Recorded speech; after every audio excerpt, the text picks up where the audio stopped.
La presse de ce mercredi 17 février 2021, lue et commentée par Georges Déthié-Diop. Ousmane Sonko a trouvé son avocat, disons plutôt son avocate. Si l'on se fie au journal Les Échos, le leader de PASTEF a désigné la députée Aïda Mbodj pour le défendre à la commission ad hoc devant statuer sur la levée de son immunité parlementaire et à la plénière. Ce que confirme Source A, Vox Populi et Tribune. Selon Les Échos, cette décision a été prise lors d'une réunion secrète entre Sonko et ses alliés à l'IAM. Décision qui prouve que Ousmane Sonko va répondre à la convocation de la commission ad hoc. La composition de la dite commission doit d'ailleurs être validée ce mercredi lors d'une plénière à l'Assemblée nationale. En attendant, l'Observateur révèle que dans la demande de levée de l'immunité parlementaire du leader de PASTEF, le magistrat Mamadou Seck a nommément cité Ousmane Sonko. Selon mon confrère, le juge du 8e cabinet a entamé sa requête par un exposé des faits de viol supposés faisant l'objet d'une plainte à la section de recherche de la gendarmerie contre Ousmane Sonko. Et après l'exposé des faits, Mamadou Seck a expliqué au président de l'Assemblée nationale la nécessité d'entendre le député Ousmane Sonko dans cette procédure, de faire des tests ADN, de procéder à des confrontations et autres actes.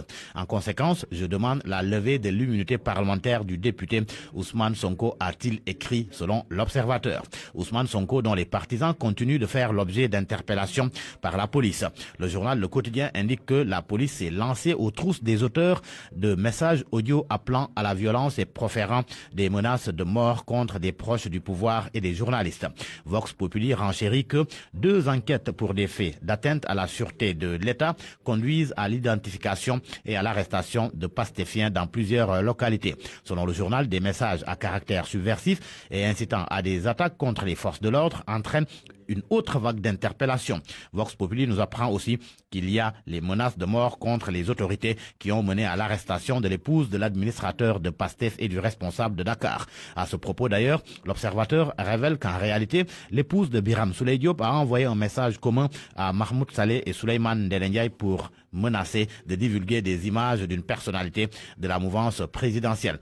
Tout serait parti en tous les cas d'une plainte de Mahmoud Saleh. Selon le journal LAS, le ministre d'État, directeur de cabinet du chef de l'État, a porté plainte auprès de la division des investigations criminelles contre X après avoir reçu un message dans lequel l'auteur déclare détenir des images et vidéos compromettantes du chef de l'État qu'il menace de divulguer. Les menaces de mort, les injures, invectives entre autres sont devenues monnaie courante dans les réseaux sociaux.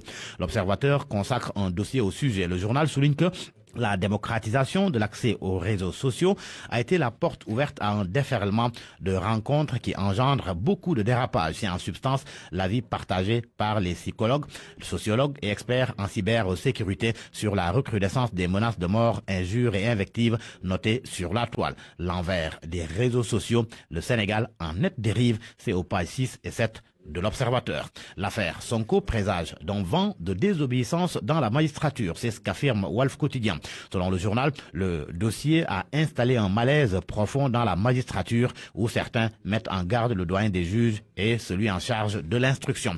La section de recherche de la gendarmerie, elle est au cœur de l'affaire Sonko. Enquête braque ce matin ses projecteurs sur ce corps d'élite. Le journaliste Pape Sané explique dans Enquête qu'avant 2001, tous les grands dossiers étaient confiés à la DIC. La section recherche assiste les brigades et les compagnies ainsi que le parquet dans les affaires qui nécessitent des compétences aiguës. Enquête note que dans un contexte où les autorités judiciaires sont souvent vouées aux gémonies, ils sont nombreux les Sénégalais de tous bords à louer le travail des hommes du commandant Abdou Mbeng.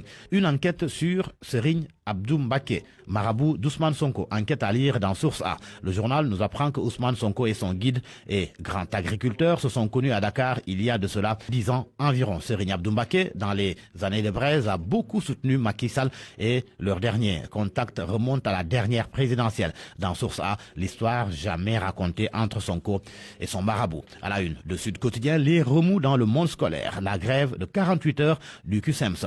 Grève aujourd'hui et demain. Au centre du mouvement d'humeur, le non-paiement depuis novembre dernier des indemnités liées aux examens du baccalauréat et du BFM et diverses autres revendications non satisfaites. Le secteur de l'éducation toujours, il est fortement touché par la pandémie de coronavirus. Tribune fait état de 20 enseignants décédés du Covid-19.